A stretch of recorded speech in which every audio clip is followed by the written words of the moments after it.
ఊరికి అక్కరుండే పనులు సర్పంచి, మండలానికి అక్కరికొచ్చే పనులు ఎంపీపీ, నియోజకవర్గంలో డెవలప్మెంట్ పనులు ఎమ్మెల్యే, జిల్లా డెవలప్మెంట్ కార్యాలయ సంగతి మంత్రులు చూసుకుంటే రాష్ట్రానికి అంతటికో 2-3 జిల్లాలకు అక్కరికొచ్చే పనులను వీలును బట్టి సీఎం సారు చాలు చేస్తాడు. ఇలా గదే పని మీద యాదాద్రి జిల్లాకు పోయిండు సారు. ఇక ఏమేం పనులు అరుచుకున్నాడంటే 574 కోట్లతోటి గంధమల్ల రిజర్వాయర్, 200 కోట్లతోటి యంగ్ ఇండియా రెసిడెన్షియల్ స్కూలు, 183 కోట్లతో మెడికల్ కాలేజీ బంగ్లా, 25 కోట్లతో యాదగిరిగుట్టల వాటరు, డ్రైనేజీ, సీసీ, బీటీ రోడ్ల పనులు, 7.5 కోట్లతో కొలనుపాకల హై లెవెల్ బ్రిడ్జి, ఇట్లా మొత్తం 1000 కోట్లకు మీద పనులకు శంకుస్థాపనలు, ఓపెనింగులు జరిగిన యాదాద్రి జిల్లా ఆలేరు నియోజకవర్గంలో అటెన్క పబ్లిక్ మీటింగ్. యాదగిరిగుట్ట దేవస్థానం హ్యాండ్ ఓవర్ లో ఓ యూనివర్సిటీ పెడతారట. ఎవరు ఆగబట్టినా ఆగం మూసీ నదిని ముద్దుగా చేసుడే అనుకొచ్చిండు ముఖ్యమంత్రి సారు. 600 అక్కడి సూర్యుడు ఇక్కడ ఉదయించిన ఎవరు అడ్డం పడ్డా తొక్కుకుంటైనా పోతాం, మూసీ నది ప్రక్షాళన చేసి తీరుతాం. పెట్టిన పథకాలు, నడుస్తున్న పనులు ప్రతొక్కటి యాద్ చేసిండు. ఈ మీటింగ్ పెట్టింది వాసాల మరికి దగ్గరనేనుల్లో.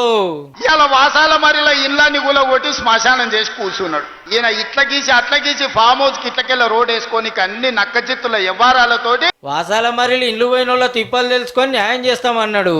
అట్లనే కవితక్క ముచ్చట పెట్టిండు గిట్లా. నీ పార్టీలో ఉన్న దయ్యాల గురించి నీ బిడ్డనే చెప్పింది కదా.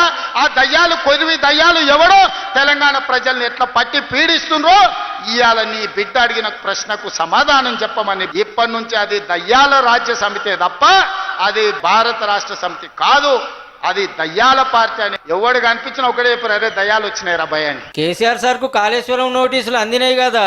ఇవాళ ఒక్క నోటీస్ ఇస్తేనే ఆయన ఆగమాగం అవుతున్నాడు. నువ్వు దేవుడువా? మీకెందుకయ్యా అంత బలుపు? మీరు చేసిన తప్పులకి ఇవాళ కమిషన్ నోటీస్ ఇచ్చింది, జవాబు చెప్పాల్సింది పోయి ఎదురుదాడి మా మీద చేస్తారు. ఇక ఆఖర్లో గీ ముచ్చట. నన్ను ఇబ్బంది పెట్టినోని, నన్ను జైలు పెట్టినోని ఖచ్చితంగా జైలు నుంచి బయటకు వచ్చిన రోజు ఒక మాట చెప్పిన, తొడగొట్టి చెప్పిన, నేను పడగొడతా, పడగొట్టే వరకు కళ్ళు ముయ్యను అని చెప్పి ఆయనను పట్టుబట్టాలనుకున్నా, పట్టుబట్టినా, పని బట్టినా, పడగొట్టినా, పడగొట్టడమే కాదు ఆ కుర్చీలో కూర్చున్నా.